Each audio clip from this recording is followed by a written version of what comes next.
تھوڑی دیر 15-20 منٹ کا وقت لے کر کے مدینہ طیبہ کی بھی کچھ باتیں ہم آپ کے سامنے عرض کر دیں. اللہ تعالیٰ اس دیار کی ہمیں ادب کی توفیق عطا فرمائے. فضائل تو بہت ہیں، اتنا تفصیل کا موقع نہیں ہے کہ ان باتوں کو ہم آپ کے سامنے بھی تفصیل پیش کر سکیں.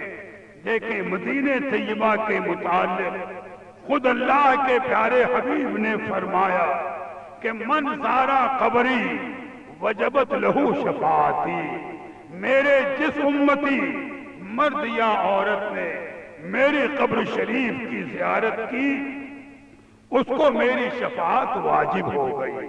سرکار فرما رہے ہیں، صوفیہ نے ایک نکتہ بیان فرمایا کہ دیکھو ہمارا کوئی عمل ہو، نماز ہو، روزہ ہو، حج ہو، زکوٰۃ ہو، قبولیت اور ناقبولیت کے درمیان ہے. ہم یقین سے تو نہیں کہہ سکتے کہ ہماری یہ عبادت قبول ہی ہو گئی.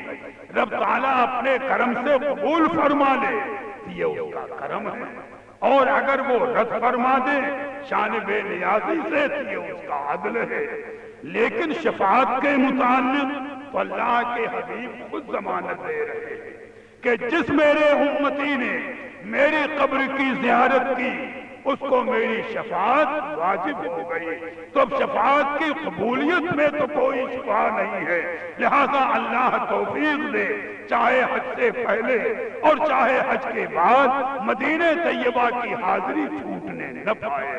مقام ادب ہے وہ، ادب کا دامن نہ چھوٹے، اور یقین رہے کہ اللہ کے حبیب نے جو فرمایا وہ سچ ہے، اور اللہ اپنے حبیب کے قول کو پورا فرمائے گا اپنے کرم سے، اپنی رحمت سے.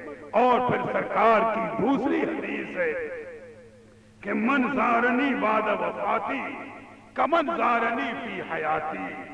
جس میرے امتی مرد عورت نے میرے وصال کے بعد میری قبر کی زیارت کی، میری زیارت کے لیے آیا، تو اس کا آنا ایسا ہی ہے کہ گویا وہ میری حیات ظاہری ہی میں آ کر میری زیارت کر رہا ہے. ہم نہ دیکھیں، میرے آقا تو حاضر و ناظر نبی ہیں، غیبدہ نبی ہیں، ان کی نگاہ سے تو بات پوشیدہ نہیں ہے. اور ایک تاکید یہ ہے کہ مکہ شریف کی سرزمین پر کبھی کبھی کچھ لوگوں کو ایسے بھی بے ادب لوگ مل جاتے ہیں جو انہیں مدینہ شریف جانے سے روکتے ہیں.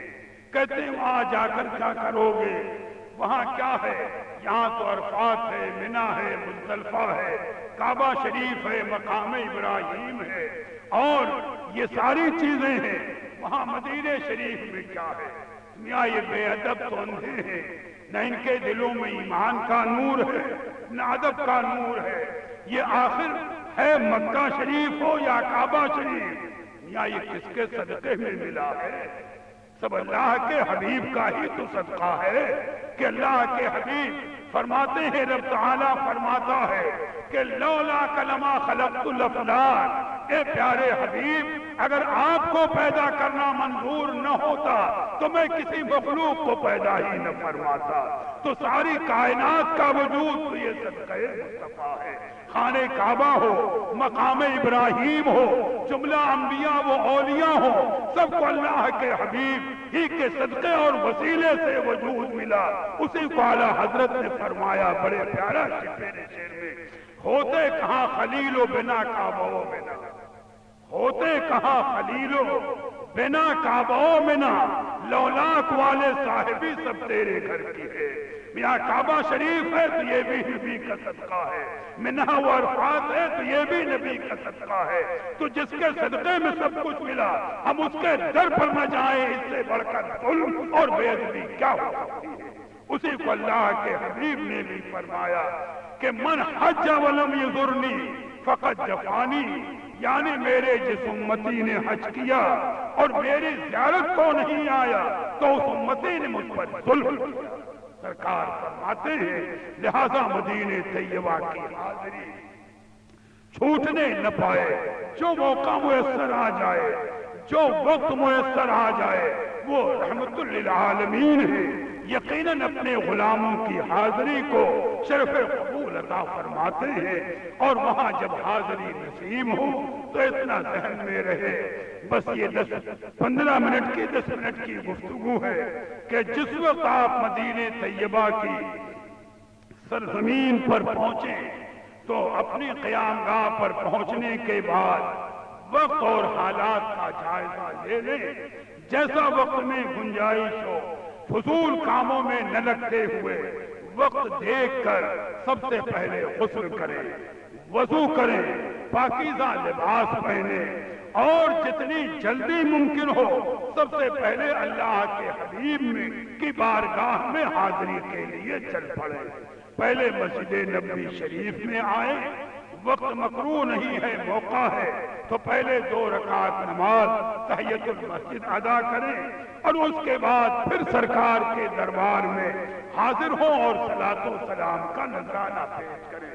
ابھی وہ طریقہ آپ کو سمجھایا جائے گا، اس حاضری میں دیر نہ کریں، اور صلاۃ و سلام عرض کرنے کے ساتھ ایک مسئلہ جو علماء نے ہمارے اور بزرگوں نے بتایا کہ روزانہ یا ہر صلاۃ و سلام کے بعد، بھئی ممکن ہو 5 وقتہ نمازوں کے بعد، نہیں ممکن ہے تو صبح اور شام کم از کم صلاۃ و سلام کے بعد جب فارغ ہوں تو کسی کونے میں کھڑے ہو کر کے اللہ کے حبیب کی طرف متوجہ ہو کر 70 مرتبہ ادب سے کہیے، اسألک الشفاعۃ یا رسول اللہ۔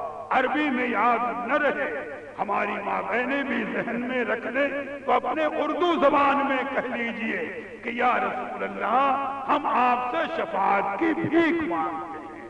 علماء نے تاکید کیا 70 مرتبے، کم از کم یہ کہہ لیجئے اپنی زبان میں، اسألک الشفاعۃ یا رسول اللہ، اے اللہ کے پیارے رسول، ہم آپ سے شفاعت کی بھیک مانگتے ہیں۔ اور یہ تاکید کی کہ یہ دعا مانگتے وقت خالی اپنی نیت نہ کریں، بلکہ ادب ہے کہ جملہ امت محمدی کی نیت کریں۔ یا رسول اللہ، جملہ امت کے لیے ہم شفاعت کی بھیک مانگ رہے ہیں، تو جملہ امت میں ہم بھی تو آ گئے، ہمارے ماں باپ بھی آ گئے، ہمارے کنبہ قبیلے والے بھی آ گئے، کوئی باقی نہیں رہا، تو یہ ادب کا دامن چھوٹنے نہ پائے۔